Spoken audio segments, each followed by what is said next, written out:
연희동 30억 고급 빌라의 화려한 이면. 지상렬 신보람, 달콤해야 할 동거 첫날이. 공포와 코미디 사이를 오간 사연. 지난 2025년 12월 말 한 예능 프로그램을 통해 깜짝 열애 사실을 공개하며 대한민국 연예계를 발칵 뒤집어 놓았던 언어의 마술사 지상렬. 평생을 독거노 총각의 아이콘으로 살아오며 수많은 예능에서 외로움을 웃음으로 승화시켰던 그가 이번에는 30억 동거설의 주인공이 되어 다시 한번 세간의 이목을 집중시키고 있다. 사랑하는 연인 신보람을 위해 서울 서대문구 연희동에 최고급 단독 주택을 전격 매입. 인생 제2막의 시작인 동거에 나선 것이다. 하지만 웅장한 담장과 럭셔리한 인테리어 뒤에 숨겨진 그들의 동거 첫날은 화려한 조명보다 더 자극적인 해프닝과 명품 가구보다 더 깊은 감동에 드라마가 교차하는 한편의 현실 시트콤 그 자체였다. 1. 연희동 30억 저택, 사랑의 궁전인가? 화려한 감옥인가? 지상렬이 신보람과의 새로운 시작을 위해 선택한 곳은 대한민국 정재계 인사들과 유명 예술가들이 모여 살기로 유명한 연희동의 노른자위 땅이다. 약 30억 원을 호가하는 이 저택은 입구부터 위압감을 주는 높은 담장과 세련된 조경이 압권이다. 집 내부로 들어서면 수천만 원을 호가하는 이탈리아산 가죽 소파와 대리석 바닥, 그리고 셰프들이나 사용할 법한 최첨단 프리미엄 냉장고가 위용을 자랑하며 보는 이들의 감탄을 자아낸다. 지상렬은 이 집을 구하기 위해 몇 달간 서울 전역을 발품 팔았다는 후문이다. 지상렬은 평소에 소탈하고 투박한 이미지와는 정반대로 보람이에게는 부족함 없는 세상에서 가장 안전하고 편안한 성을 선물하고 싶었다며 유난스러운 사랑꾼의 면모를 드러냈다. 그는 거실 한복판에 신보람의 사진을 대형 액자로 걸어두는 등 지극한 정성을 쏟았다.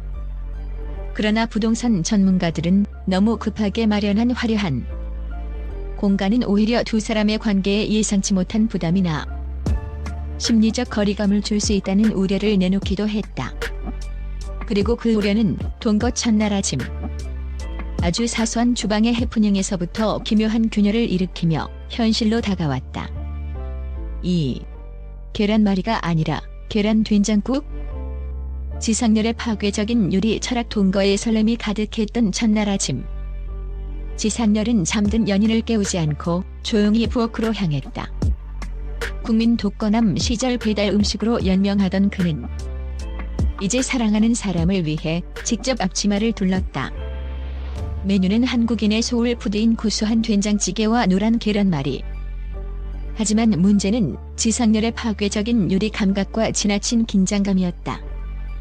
그는 달궈진 팬에 기름을 두르고 계란을 부치는 대신 보글보글 끓어오르는 된장찌개 냄비 속으로 날계란을 과감하게 투하해버렸다. 찌개에 계란을 넣으면 더 영양가가 높지 않겠냐는 기괴한 논리였다.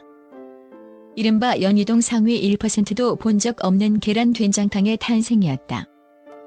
잠에서 깨어 부수산 모습으로 거실로 나온 신보람은 명품 식탁 위에 놓인 형체를 알 수 없이 풀려버린 계란과 된장이 뒤섞인 아비규환의 비주얼을 보고 경악을 금치 못했다. 지상렬은 당황한 기색을 숨기며 이게 바로 연희동 상위 1%만 먹는다는 퓨전 스타일 조식이라며 특유의 화려한 입담으로 위기를 모면하려 했으나 30억 저택의 품격이 계란 한 알에 무너진 순간이자 두 사람의 동거가 결코 평탄치 않을 것임을 예고한 상징적인 사건이었다. 신보람은 이내 배꼽을 잡고 웃음을 터뜨리고 말았다. 우리 집에 누가 살고 있다? 창고방의 불청객과 계약에 허점하지만 진짜 문제는 아침 식사가 아니었다. 3. 달콤한 분위기가 이어지던 찰나. 집 초인종이 요란하게 울리며 평화는 산산조각 났다. 부동산 계약 관련 확인차 방문한 관리인이 던진 한마디는 두 사람을 얼어붙게 했다. 혹시 1층 구석 창고방에 계신 분은 지인인가요? 며칠 전부터 사람이 드나드는 걸 봤는데 확인 결과 놀랍게도 집안 1층 구석진 어두운 창고 공간에는 신보람의 열혈 팬이라고 주장하는 의문의 남자가 몰래 거주하고 있었다. 사건의 내막은 충격적이었다. 지상렬이 신보람과의 동거를 서두르는 과정에서 이전 세입자의 완전한 퇴거 확인과 집 내부의 사각지대 점검을 소홀히 한 채 졸속 계약을 마무리했던 것이다. 30억이라는 거금을 들여 산 철옹성. 내부의 주인도 모르는 기생자가 살고 있었던 셈이다. 이는 단순한 해프닝을 넘어 심각한 보안 문제이자 프라이버시 침해였다. 이 황당하고도 공포스러운 상황에 신보람은 극심한 심리적 충격을 받았다. 단순한 가전제품 고장도 아니고 안전이 담보되지 않은 집이라는 사실에 그녀는 지상렬의 무책임함과 과시용 성급함을 질타했다. 그녀는 오빠는 집의 껍데기만 중요했지. 정작 그 안에서 살 내가 느낄 공포는 생각하지 않았다며 눈물을 보였다. 결국 신보람은 더 이상 이 집에서 잠을 잘 수 없을 것 같다. 생각할 시간이 필요하다며 짧은 동거를 뒤로 한 채 짐을 싸서 집을 떠났다. 화려했던 연희동 저택은 순식간에 차가운 정적만이 흐르는 빈 껍데기가 되었고 지상렬의 30억 로맨스는 파경의 위기에 직면했다. 4. 지상렬의 벼랑 끝 진심. 그리고 눈물로 빚은 삶은 계란 연인이 떠난 빈집에서 지상렬은 며칠 밤을 꼬박 새우며 깊은 자책에 빠졌다. 그는 자신의 실수를 은폐하는 대신 출연 중인 방송을 통해 사건의 전말을 가감없이 공개하는 정면 돌파를 선택했다. 그는 카메라 앞에서 내가 너무 앞서 나갔다. 사랑하는 사람을 보호하려 산 집이 오히려 그녀에게 가장 큰 상처와 공포가 될 줄 몰랐다며 진심 어린 눈물을 붉혔다. 특히 그는 제작진에게 나를 옹호하는 편집은 절대 하지 말아달라. 보람이가 느꼈을 공포와 실망감을 시청자들도 똑같이 느낄 수 있도록 그녀의 비판적인 의견을 모두 여과 없이 방송해달라고 요청했다. 자신의 치부를 전 국민 앞에 드러내서라도 그녀의 마음을 돌리고 싶었던 절박한 진심이었다. 이 방송을 본 대중의 반응도 엇갈렸다. 30억 집을 사면서 확인도 안 하다니 한심하다는 비판도 있었지만 자신의 잘못을 인정하고 사과하는 모습이 진정한 남자다라는 응원도 이어졌다. 이러한 지상렬의 벼랑 끝 진심과 솔직한 고백은 결국 신보람의 다친 마음을 녹였다. 일주일 뒤 신보람은 정성이 가득 담긴 손편지와 함께 다시 연희동 저택으로 돌아왔다.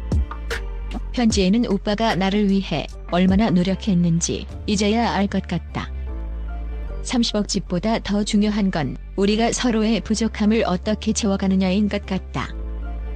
그 청고방 남자는 우리가 함께 쫓아내자는 용서와 사랑의 메시지가 담겨 있었다. 5. 에필로그 완벽하지 않아서 더 아름다운.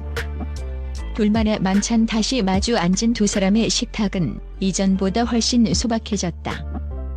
수천만 원짜리 식기 세트 대신 어디서나 볼 수 있는 평범한 그릇이 놓였고 메뉴 역시 화려한 퓨전 요리가 아니었다. 지상렬은 밤새 유튜브 요리 채널을 수십 번 돌려보며 연습한 끝에 노른자가 정중앙에 위치한 가장 완벽하고 정직하게 익힌 삶은 계란 2알과 소금을 내놓았다. 두 사람은 화려한 수입 가구와 대리석 바닥이 주는 차가운 물리적 공간 대신 서로의 눈빛과 온기에 온전히 집중하며 소박한 식사를 즐겼다.